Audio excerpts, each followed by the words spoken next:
In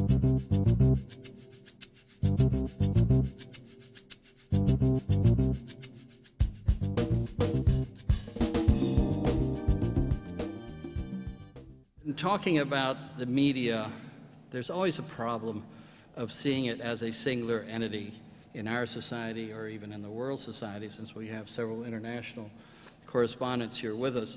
And I'd just like to have everyone remember that there's a lot of different media, both in terms of how it's constructed, whether it's print, radio, or television.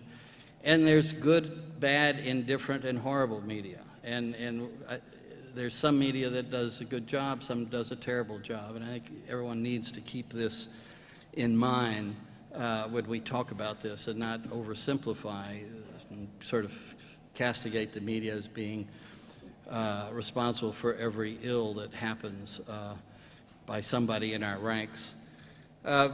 In talking about getting it right and wrong, no one ever gets it all right, and often no one gets it totally all wrong. We're really talking about the half cup and whether it's half full or half empty. I think here, just a couple of, before we go to John, I'd like to say, there are a lot of things that were gotten right. If you listen to the right media outlet, if you made an effort to go and find the news, it's there, either in some good newspapers, on some good radio programs, some good television documentaries, or on the internet. I would argue, and some of the panelists may want to contest this, but certainly the one thing that I think most of the media got right was that an invasion and an occupation in the heartland of the Middle East of an Arab country would be a disaster and a mess. I think that was out there. I don't think our government necessarily listened to it. They didn't want to.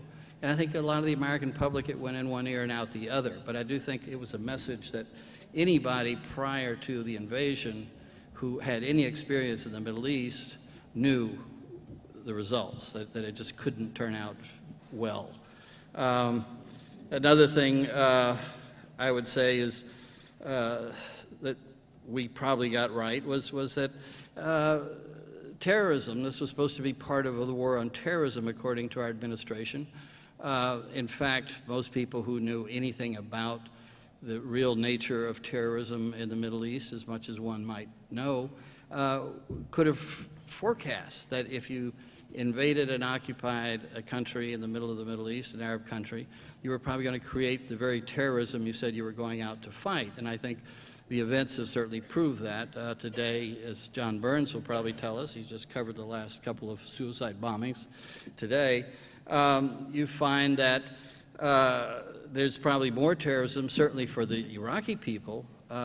Prior to the invasion, one could say there was an oppressive government, but stability, and today there's maybe a less repressive government, since there really isn't a government, but total instability. So did this benefit the Iraqi people so far? Has it benefited the United States, or has it benefited the world? These are all things I think we'd like to sort of bring up tonight.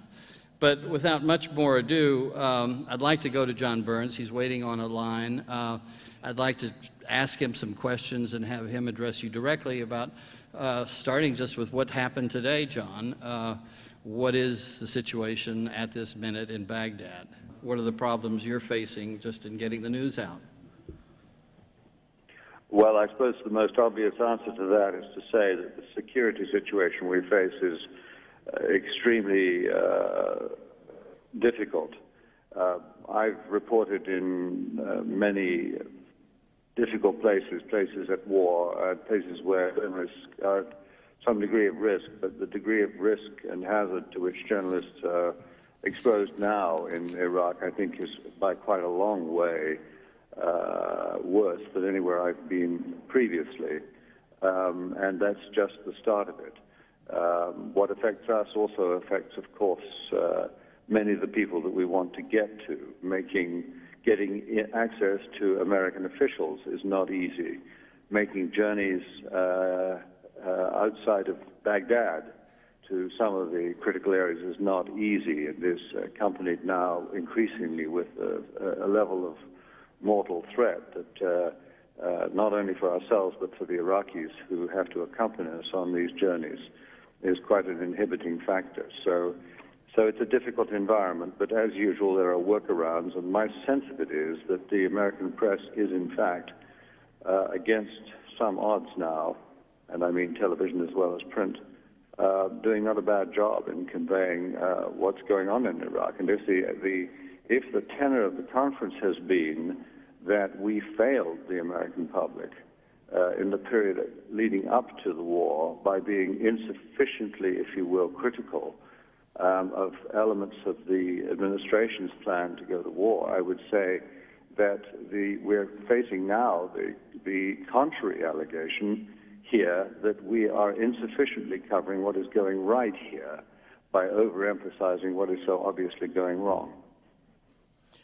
Well, what is going right? Is there a lot? Well, I think if I didn't mistake it, it's difficult for me to hear, but I think I heard some laughter in response to the question of what is going right. I think there is a good deal. It's a mixed picture here. It would be very easy to conclude from the bombings and other violence directed at Westerners and at foreigners and at anything that has to do with the American occupation that everything about the American enterprise here is wrong and getting worse. I think that's not correct. And let me just give you a picture from the bombing of what for me was the night before last, 24 to 30 hours ago, when the Mount Lebanon Hotel was attacked. And that was perhaps as close a reading as one could get as to the reactions of ordinary Iraqis. They were very varied. There were those who were shouting and screaming at the American troops who arrived to attempt to assist the survivors, saying that America had created a climate of insecurity and that America should leave. But there were also insistent and angry voices saying exactly the opposite, saying, in the case of one man who came to me, that the problem with the Americans was that they were not tough enough. He said, tolerance, tolerance, tolerance, soft, soft, soft. That's all we hear from the Americans, that Bremer should find these people and should hang them in a public park in the center of Baghdad. Now, I don't cite that approvingly. I'm only saying that there are these two strains of opinions. There are the bottom line, as far as I can determine it with Iraqis, is, and something that General Sanchez, the American field commander here, says, is they don't want us here, but they don't want us to leave. Even at the most critical places in the Sunni Triangle, for example, in Fallujah, in Tikrit, in Ramadi, amongst the crowds that protest outside the Green Zone, the American command people, amid their anger and denunciations of Americans, whether they would like the United States military to leave, it is overwhelmingly the case that they say they do not. Now, this doesn't mean to say that they approve the occupation, but the attitude seems to be, you are here, only you stand between us now and a situation that is a good deal worse. Please put it right. John, we hear so much here in America about what the American officials say and their interpretation, which is also, I think, where some of the problems have come, that the voice of the invasion, the voice for the war, the voice for the occupation, and the voice for the dream of democratizing somehow Iraq into a whole new era, it comes mostly from an administration. When I was in Baghdad last month, I was struck by how totally isolated they were in the Green Zone and how very few of them actually get out and have any access or any feeling other than the military themselves, but for what people think in the country. Is this a fair observation? I mean, do our officials there really understand what they've gotten into and what the mood is and what the options are? I would say it's a growing perception amongst the press here, American and other, that they do not, that there's an air of unreality and illusion about the American project here. It's very noticeable, especially in these days leading up to the anniversary of the war, the degree to which all statements seem to come from the same template. Now, you would expect this to some extent, but the responses seem to us, and I'm talking now about senior military officers and the civil, if you will, political administrators, Americans here, that they seem to be speaking from an unvarying script, that out of each worsening incident, there is only optimism. This is admirable in some senses, you might say, but I do think that between the green zone and what they call the red zone, that's to say the Iraq that we, the journalists, see, there's a very wide gulf. And that the sense that we have of it is that the American goals to which the Bremer and his people declare themselves to be approaching may be very distant indeed. I'm talking about, for example, an acceptably calm transition to Iraqi sovereignty under an interim government on June the 30th. I think it's just as likely and probable, and somewhat more probable, that there will be a descent into turmoil and even civil war, as that they can pull off the smooth transition which they keep insisting that they will or are likely to get. My feeling is that the administrators, who all of them now seem to have adopted the Bremer decor or sartorial outfit of a suit with desert boots, ought to use those desert boots and get out into the Iraq that we see and listen to the voices. And I think that it would temper their enthusiasms and, you might say, their illusionism. Now, I have to say, in answering your question that way, that perhaps they don't have a great deal of choice, since what's lacking here, in part, is confidence on the part of the Iraqis that they can pull it off. They would hardly put themselves in the position of making the Iraqis even less trusting and even less confident that they can pull it off. They're in a difficult position, but yes, I do think that their Iraq and our Iraq, or the Iraqis' Iraq, are two different places. Is there any feeling there that the deadline for transfer of sovereignty of June 30th will be honored or put off? It seems to me they've set up deadlines and a schedule, but they haven't even sorted out what sort of government they want to turn sovereignty over to.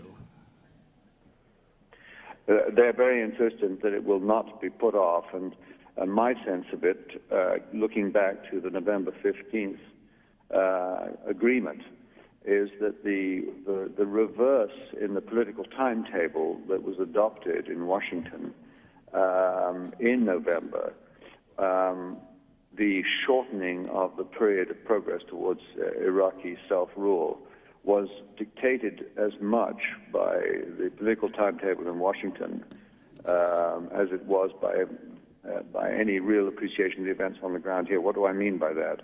The decision was taken at what was probably the worst moment in the war for American forces. November was, by a long way, the worst month. I'm sure people remember what happened. There were over 80 American soldiers were killed. There were 4 or 5 major helicopter shoot-downs. The night in Baghdad had the feel of apocalypse now. And at that point, Bremer flies back to Washington and decides to put sovereignty at the beginning, almost, of this whole process, instead of at the end, shortening the whole process to shut sovereignty by at least a year and possibly a year and a half or 2 years. My sense of it is that what they've done is they've constructed a rickety bridge, and they're now trying to push across it a load that it may very well not take, that the political processes here are simply too immature for this transition, and that there is a very big risk that that load will collapse into the abyss sometime either before or not long after June the 30th. But they tell us that there is absolutely no chance that they will delay that transfer to June 30th. And of course, this is, if you will, counterintuitive. It's plain that most Iraqis do not like the occupation. They don't like being occupied. But it may well be that they will be ill-served by accelerating this process if that acceleration pushes the country towards civil war. Thank you, John. I know it's late there, and I think we'll turn this conversation back to the panel, but I appreciate your staying up this late to inform the public here.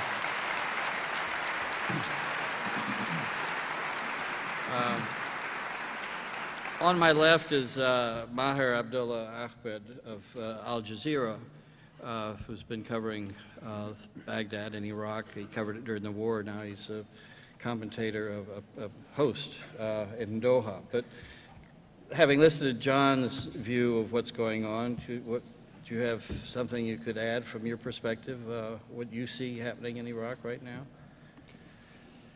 Can I quote Winston Churchill on this? Absolutely. He said the Americans always get it right at the end, but only after trying every other wrong option. I think this is what is going to happen in Iraq. I was listening with a lot of interest. The image day by day gets enhanced in my head that the Americans still do not know what is happening in Iraq. I do not think they're getting familiar with the terminology of what is actually happening. It was interesting that I'm following a few American media outlets. You have so many of them, you can't possibly keep track of all. There was a major change in last October in the way the American media perceived this war, but only after George W. Bush saw the mess he was in. If you remember, there was a razzmatazz about Condoleezza Rice taking over in a sort of funny makeup kind of too late. Speak up a little closer to my phone. What I'm saying is the American media seems to have started getting it more on the right side last October, if I remember correctly, following a couple of newspapers and some of the TV stations. But only that's very significant. Only after George W. Bush himself realized that he was misinformed and disinformed by the Defense Department, and he appointed in a sort of fabricated, quick move Condoleezza Rice to supervise the building efforts in Iraq, which was perceived at the time as pulling some rugs from underneath Donald Rumsfeld, which wasn't the case. But there was a debate because by then the civil war between the State Department and the Defense Department has become an open war. So that debate became an internal debate. And then you had the real American media going for it. But when it was foreign policy, patriotism took over. Security situation, what security situation? Whose life?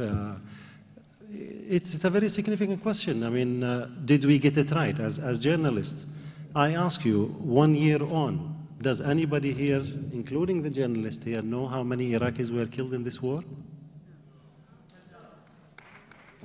So if you're sitting up to get the word of the worst dictator on earth, you kill all these people, you carry on killing these people, you call any kind of resistance an insurgency or a terrorist attack, I'm not condemning or appraising any of what is happening. You make all these efforts to establish democracy, and you don't give a damn as to how many people get killed?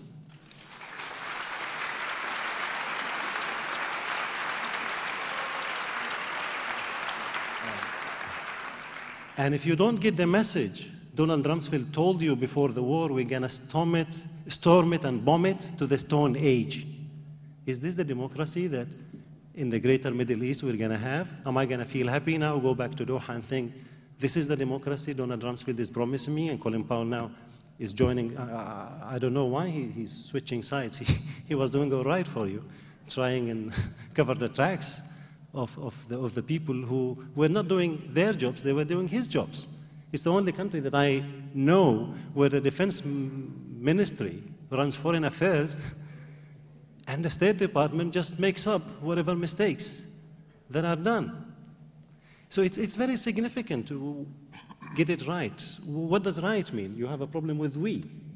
Of course, we're not a one entity as the media, but what does right mean? Some TV stations in the States had a flag, a big American flag, and talking, and we did this, and we did this, did not do that, and we will get it right or wrong. So what does right mean? Changing Saddam Hussein? Accurate in numbers of the death? Accurate in what's collateral damage? When the media starts using the word collateral damage, they're definitely not talking about journalism as taught in school. They're talking about a kind of media that is manipulated by politicians. Because of...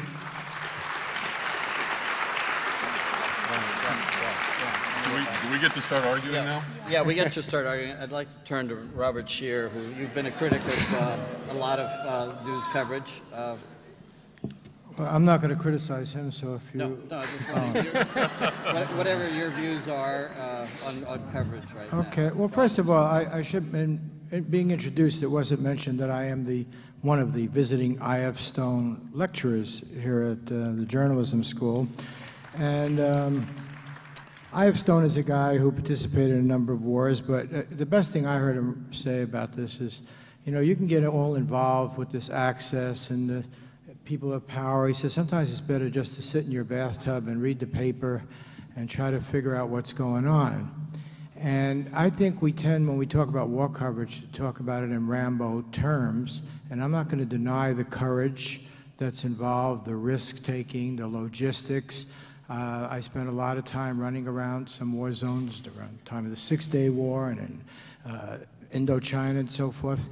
I was in the Cambodian coup about 7, 8 years ago. And one of the things I learned from these situations is they're very difficult to learn anything under those circumstances. It's chaotic. You don't have access to libraries. People don't want to talk to you. So in terms of do we get it right, I would say, in general, we got it about as wrong as any story has ever been appraised. I would, just trying to speak objectively, say this has been the most shameful period of American media. And I would also say it's been the most shameful moment for selling or for American democracy, because our separation of powers. It is not just the free press that failed, but our Congress, which failed to exercise its responsibility to investigate. And for those who say it's so hard to get, I wonder, why did the 15 million people who demonstrated against this war before we began it get it right? You know, I remember getting off the BART here in Berkeley, and there were lots of people holding little candles on the eve of the war outside all the stations and everywhere. They had gotten it right. So why did the media get distracted? Why didn't the media investigate, first of all, the basic assumption of this war is that it had something to do with 9/11 and the war on terror? There couldn't have been a single intelligent person in the media who actually thought Saddam Hussein was behind 9/11, yet they went along with the lie. Okay? Secondly, the idea that there was an imminent threat from Saddam Hussein. Whatever else you thought about him, you had to know there were enough bombings, there was enough surveillance, and the UN was on the ground. And Chile was asking for 60 days, and the French were asking for 40 days. So we had to know that a key part of this story, the argument of the administration that there was an imminent threat, or that Condoleezza Rice talking about mushroom clouds over Chicago or New York, was utter nonsense.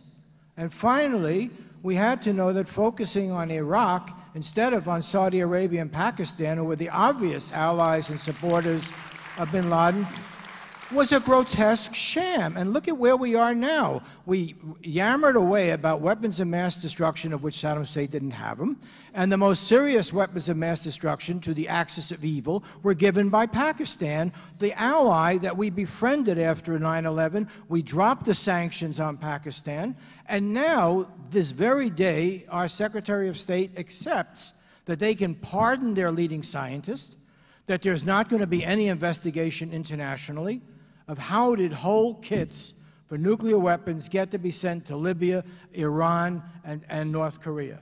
Incredible scandal. So if you talk about getting it right, we haven't gotten anything right about the war on terror. We don't know why there wasn't a commission to investigate it. We don't know why the FBI and CIA couldn't talk to each other. We don't know why the Saudis extended those visas or why their planes could land. This administration managed to stonewall that investigation from the beginning. It's still dragging its feet, and the media has not shown any real interest. So if this is connected with terror and the war on 9/11, the media was sucker punched completely by this administration. Okay, Robert, thank you.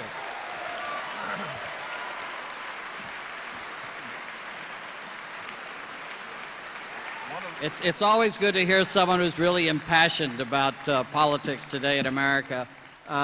However, I think a lot of what you're saying about how the media was sucker punched has to do with how the public in America was sucker punched, and it wasn't always the media's fault. I'd like to... Oh, good, yeah. Well, it's all the people who don't stop to read the media and listen to what it says sometimes who think differently about it. And if you really go back and see it, well, it's always good to be in Berkeley. Leroy, you want to address some of this? Yeah, I'm not even sure where to begin. This is my first time back here in this building, actually, in 25 years. I'm glad to see nothing has changed, except I now own a suit. I'm not sure where to begin. The great thing, and you have to realize one of the great things about being a journalist is you're basically an anarchist, because back there we all said the one thing we're not going to do is say the media. And all I've heard pretty much out here is the media got it wrong, we got it sucker punched, we don't give a damn about the casualties, we're not reporting enough about what went wrong, but we're also not reporting what went right. So I'm not quite sure where to begin. The one thing, I think one of the things John was saying, that we're not reporting enough about what went right, and we are constantly hit with that from the administration.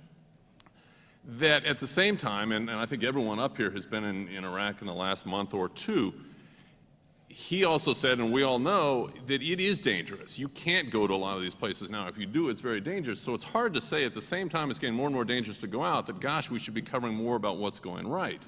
That yes, schools are opening and things are happening, but anything that goes wrong, the death of American servicemen or civilians or Iraqis or anyone else, is going to trump that. I started down the road at Channel 2, and one of the realities is we may cover the opening of a new school, but boy, if we got a 2-alarm fire, we were all over that, and that school wasn't going to appear on the news. It's no different now. One of the things that we do as a business is cover what goes wrong.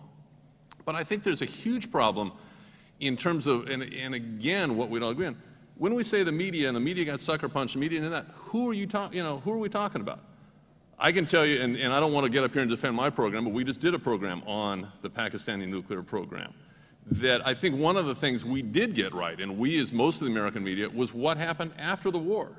That's one of the things we did get right. We all missed the WMD thing. We missed a lot in the run-up to the war. I think we got the war itself mostly right. I think we've gotten what's happened since then mostly right. That, and quite honestly, I'm sorry, that to say that we followed or we waited for the Bush administration and Condoleezza Rice in order to say, oh gosh, there are problems, it's just not true. I think it goes absolutely the other way. If you go back, pick anyone, and was looking at the occupation, and that was things that people were saying ahead of time, yeah, there are going to be problems. From the minute the occupation began, that's all we were reporting on. I mean, you know, again, we're fielding calls that we're getting hammered by the administration saying, how come you're not covering what's right? How come you're not covering what's right? Maybe we just agree to disagree. I just think that's absolutely not right. The one thing we did get right was that the occupation has been incredibly difficult, in some ways more dangerous and more harmful than the war itself. Anya, you've just come back from Baghdad. Would you like to give us your perspective on what the reality is there and what the reality is being interpreted or represented here by the media? Well, as the only non-journalist on this panel, I can't say we, the media, so I'll have to say you or they. Well, you're a close observer of the scene. Yes, well, sometimes being based in Baghdad on a long-term basis, I do feel that sometimes I spend more than 50 or 60% of my time just talking to journalists or in either giving interviews or acting as a resource person because we're there long-term. Which has also been of benefit, well, obviously useful to us, because when the time comes for us to tell our stories, we've already built those bridges with the media.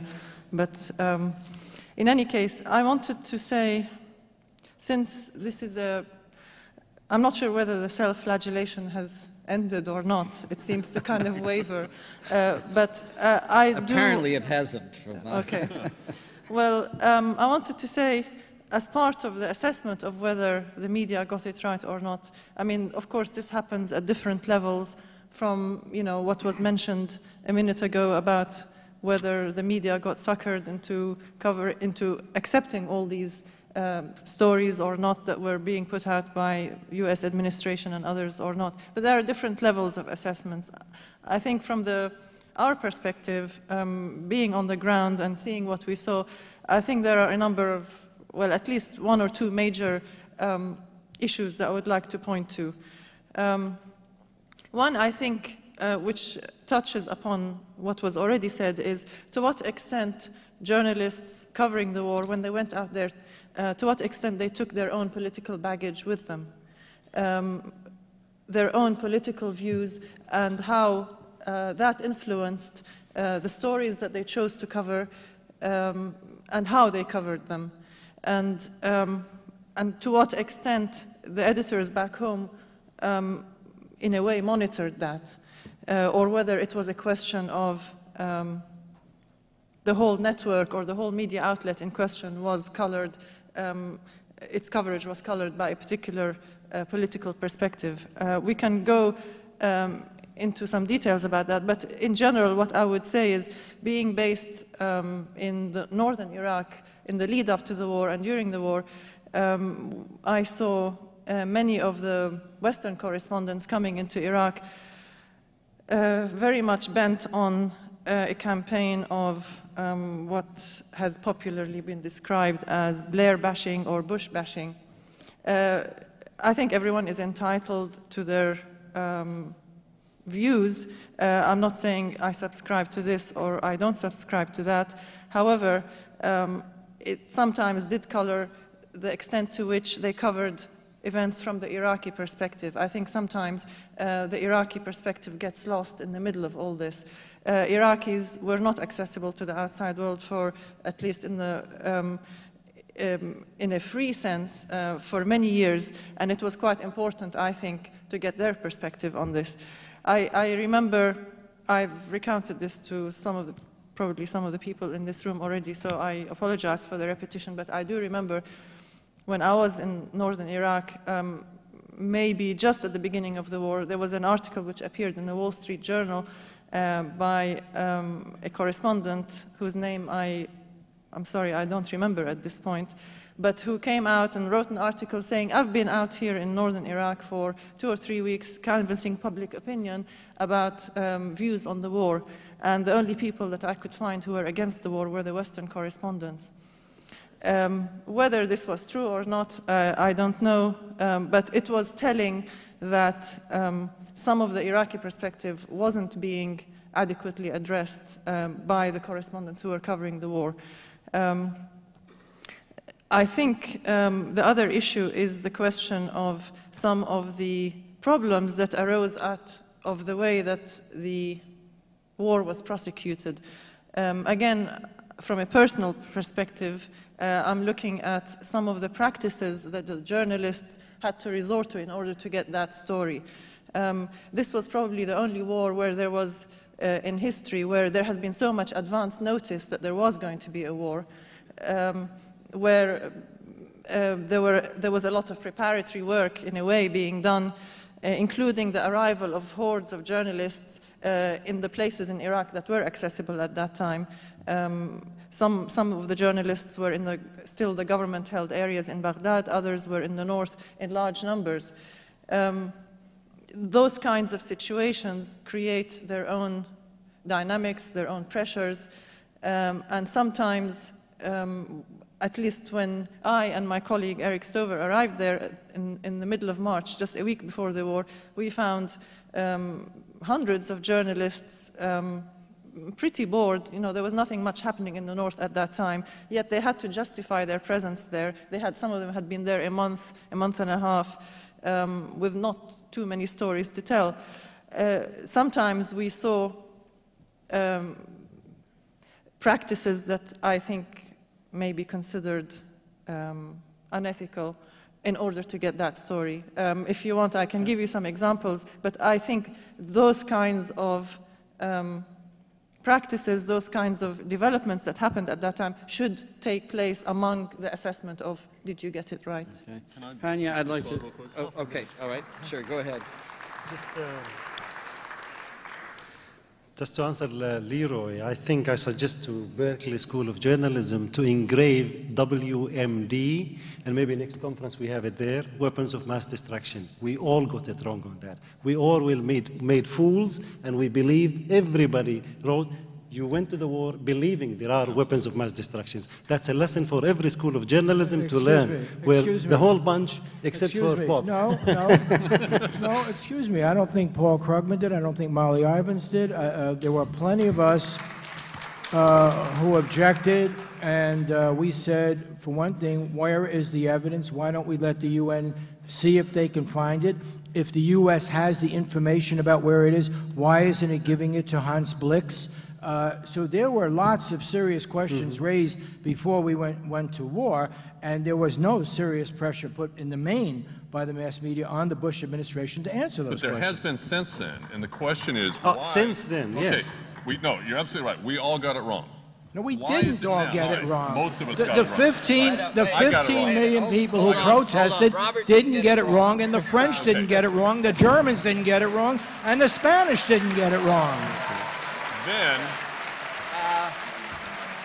why is it that the surveys show that a huge percentage of the American people still believe, A, there were WMDs, they have been found, and Saddam was behind 9/11? Okay. It's not all our fault. Hold on. I'd like to just take from where we're going.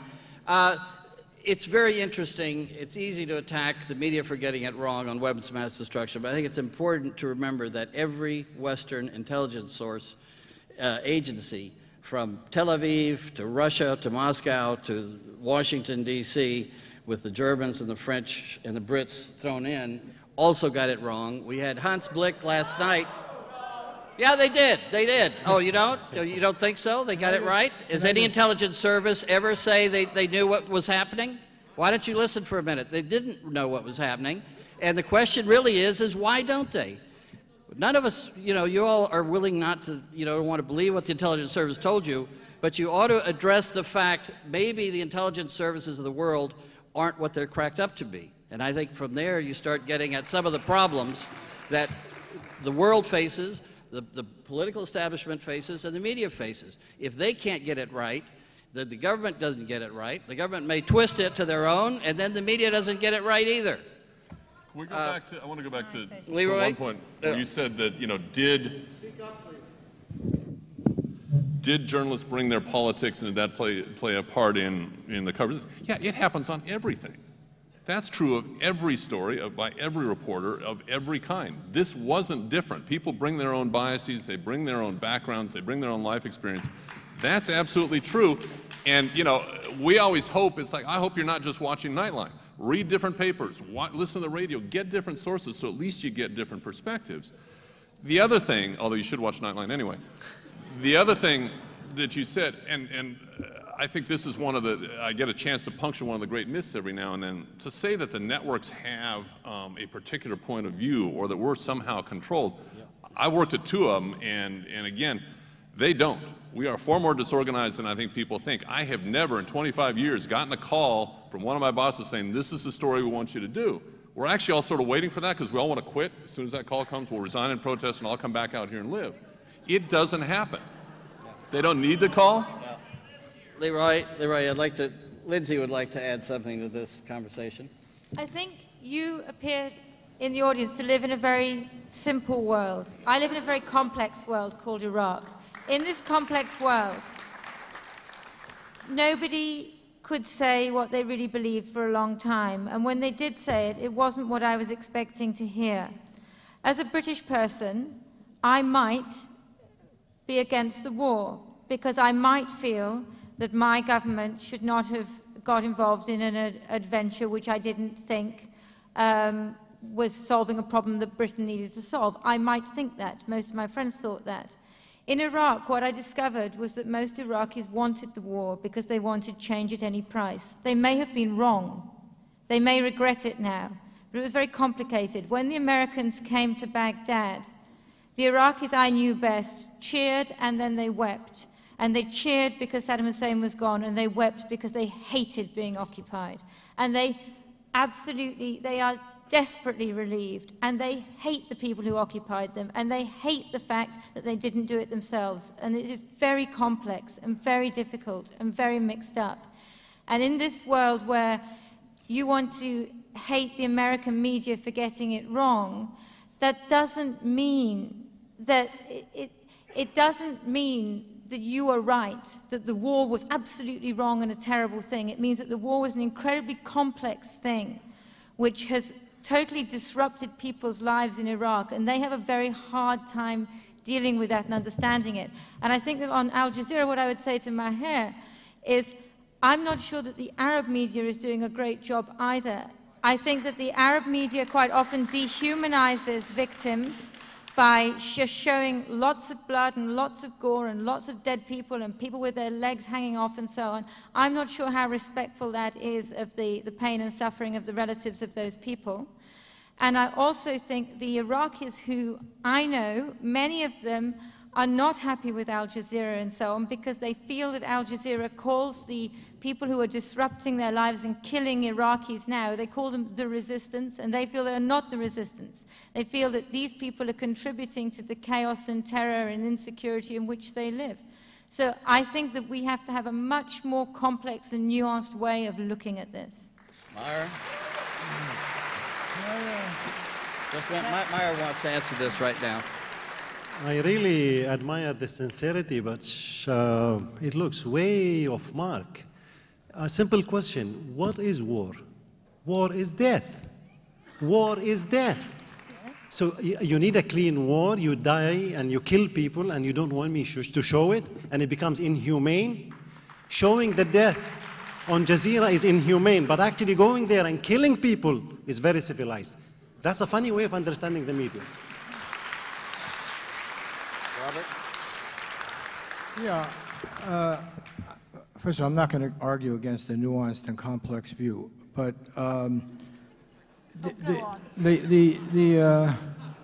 however, I do remember having a debate on this campus back in 1964 and 65 and being told what the Vietnamese people wanted and how they needed No Dinh Diem before that and how we were bringing democracy. And then we had the movie Fog of War, in which 3.4 million people were dead, and McNamara cries. The question is, when should the United States be involved? When should our tax dollars be involved? And the real issue here for the media is the role of the media in the functioning of a representative democracy. The argument is not over what you or I think should be done in Iraq.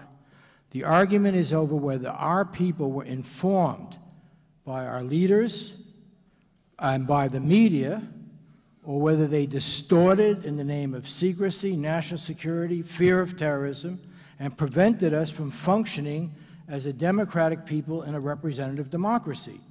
And that clearly is what happened here. We were denied the basic information we needed, A. B, we are now told the end justifies the means. Let's even assume your end, we get to some good end. That's not what our system's supposed to be about. The means that are bad corrupt good ends. We're supposed to have means in which we, as intelligent, informed people, are consulted. We were lied to at every single point in the preparation and the conduct of this war. Every single point. The president, you say, the public, they believe 70, 80% that Saddam Hussein was behind 9/11. Even the president now says there was never a shred of evidence for that. How did our people come to believe in that? Because of the language of lying that has been taken to a fine art by this administration and the neoconservatives who kept lumping these things together in order to justify their crusade, okay? You say everybody knew there were weapons of mass. No, the issue was not weapons of mass destruction. The issue was there an imminent threat that prevented the United Nations, an organization that we helped to start, that we put a lot of confidence in, that was doing its finest work. Our president denigrated the United Nations, said they were incompetent, didn't know what they were doing. The question was, did we have the 40, 60, 90 days to allow the United Nations to do its work to see if they could find those weapons? They were in the palaces. And I'll ask you a final question, because we discussed this before back in the green room. We were told we have to go in because those people cannot talk. Their scientists cannot talk. We have to get them out. Their officials cannot talk. I have a simple question that I've asked every journalist, and I haven't gotten a straight answer yet. We're in Iraq. Why don't we have interviews with these people who are prisoners? These people who were in the Iraq government. The scientists, the bureaucrats, where are they? Well, and why don't American journalists, and every time I've asked that question, I get this sort of dumb look, like, well, of course they're not going to let us interview them. Well, if they're not going to let you interview them, what are you doing there? Well, what is your role as a journalist? Well, we ask all the time. And what? And they say no, and you do what? We keep trying. Well, what do you want us to do? You Well, want us to batter down the prison I walls? want you to at least write, I want you to at least make that a big issue. I want you to at least talk about make it a big issue. Well, that the media, for all of the 24-hour news and all the running around and this development, that you really cannot get at the story. But first you're saying That's that we're not being told the truth and that we passed on the lies. First you're saying that we passed on or that we were somehow complicit in what went on before, and then you're saying, oh, well, if they won't let us talk to those people, then we should just leave. That's not our role. Our role is to keep asking today and tomorrow and the next day and the next day. If you just leave, you give up. No, I didn't say. Isn't that worse? You said no. You said if we can't get to those people, no. Why? Look, maybe Saddam's going to be on Oprah someday. Great. No, but in the meantime, we ask every day to say that because they say no, we should pack up and go home. Let's just be clear about what I'm saying. I didn't say you should pack up at home. I said that becomes a very important story, and I hardly ever see that referred to, okay? And I've asked this over and over. We talked about it back there in the green room. Maybe you could comment on it. I asked, what happened to these scientists? Remember the ones that were they couldn't talk to us. There was one guy, I forget his name, but I saw him on German television. His wife was German. His name is Al-Sadi, okay. And we have interviewed his wife several times, and she's also been on ABC. Yeah, but where is he?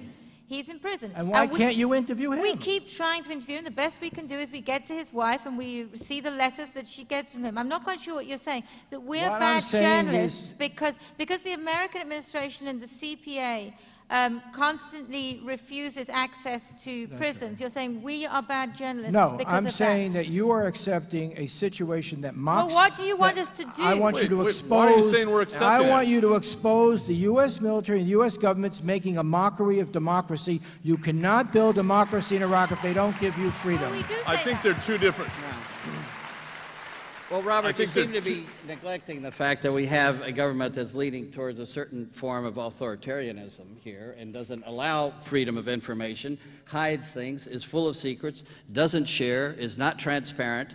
This is a real problem in America. We're all facing that. But that's not just a media problem. It's a problem of the American citizenry. It's a problem of the Democratic opposition, which has not raised its voice loud enough. Where were they when all this was happening? They were sitting on their hands because they were afraid of being called traitors. This is not a media problem. This is a national problem of American citizens, and we're not demanding enough of government to come back to our rights as citizens to get information but it's also a question and access. Can I widen, widen that a little bit?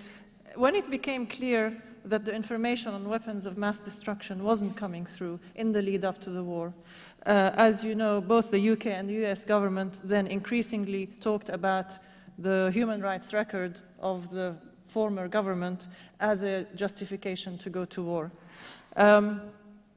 So that happened, the regime fell, and after that, one of the things that I think the media failed to do is to challenge the US government and the UK government as to what they were going to do in this regard. If they were going to go to war because of the human rights record of that country, that means they were going to do something about bringing those people to justice. Okay, there was a deck of 55, they arrested them, but then what has happened since? It kind of relates to what's happened to the scientists and so on, but yours is from a narrower perspective.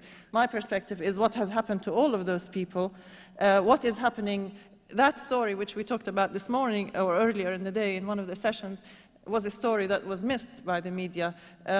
The logical extension of justifying this war on human rights grounds would be to go in there, to have a plan to protect the mass graves as crime scenes, to gather all the original documents that contained a lot of information for the purposes of indicting those suspects, and also to have more transparency in the process by which these detainees are dealt with. Right now, when you go to Baghdad, there are all sorts of rumors about where Tariq Aziz is sitting right now, whether he's in Washington, D.C. or Fort Worth, Texas, or wherever. There are many unanswered questions which I think need to be challenged, and one of the professions that can challenge this is the media. This was never followed up upon. I would just like to add, just a minute, Leroy, I'd just like to add that it's not just an issue of the prisoners of Iraq, it's the prisoners that have been sitting in Guantanamo from Afghanistan, who still have not been heard from, who still don't get access to lawyers, have not been charged. I think this is, again, these are issues I think we're all concerned with as journalists and as citizens. And there's a problem there, and nobody in this country is getting that concerned enough to do something about it. But I think the switch you're talking about, justifications, happened after the war. No. Because it didn't. Being with the Army going in, and they were not cynical about that. They firmly believed, and they came to us and said, tonight's the night, chemical weapons tonight, a lot of you are going to die. They firmly believed they were going to face that. I don't think they believed they were going to face chemical weapons at the least. After the war, I think is where, it wasn't for WMD. No, I wasn't saying that. I'm just saying for the purposes of public consumption, when it was clear that at least the extent of the information that they required on weapons of mass destruction just was not there. If you recall, there was the Foreign Office issued a human rights dossier. The Pentagon was churning out information about the human rights situation in Iraq as though this was a recent discovery. Right. And then it was never followed up on later on once the regime fell. I do want to go back to one point, though, and I think this is going to be great fun because we get to sit up here and I think sort of anger everybody in the crowd. You all get the media, and I think it's true of every country, quite honestly, that you deserve. There are people, let me pick one. I'll pick Geraldo Rivera because I'm assuming most of us agree on him. He's on the air because people watch. Whether it's Fox or ABC or CBS or NBC or the Wall Street Journal or the New York Post, they are out there because people buy them. You may not agree with them, you may not like them, but there is a wide divergence of opinion in this country that those news media outlets are out there because people like them. They like what they say, they like that point of view. It is not one whole. If you all don't like certain shows, don't watch. They'll go away. You all don't. But that's not true. Why does the New York Post have more, I think their subscriptions or their circulation is greater than the New York Times? Why is that? Robert, you want to answer that one? Yeah, well, first of all, you brought your fan club, I can see. No, first of all, I don't like this denigrating the audience, and I must say, I write for the Los Angeles Times. I speak to many audiences. I was in Orange County 4 times this week. I spoke to 1,400 people in Orange County last night, and they were as critical of the war as this audience seems to be. So this idea that somehow the people who dare to make criticisms are abnormal, which was a sort of Newt Gingrich line that has sold very well for the Republicans, is a crock.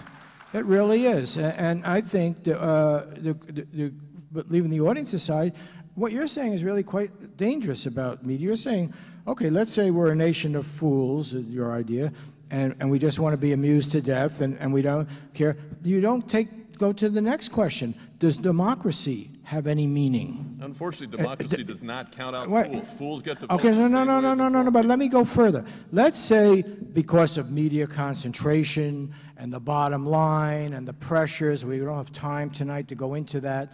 Let's say we end up with a media that does not inform us, does not play its role, because after all, these licenses for you broadcasters were given to you for nothing, and you're supposed to inform us. You may forget, but you have your job and your access to the airwaves. You didn't pay for it.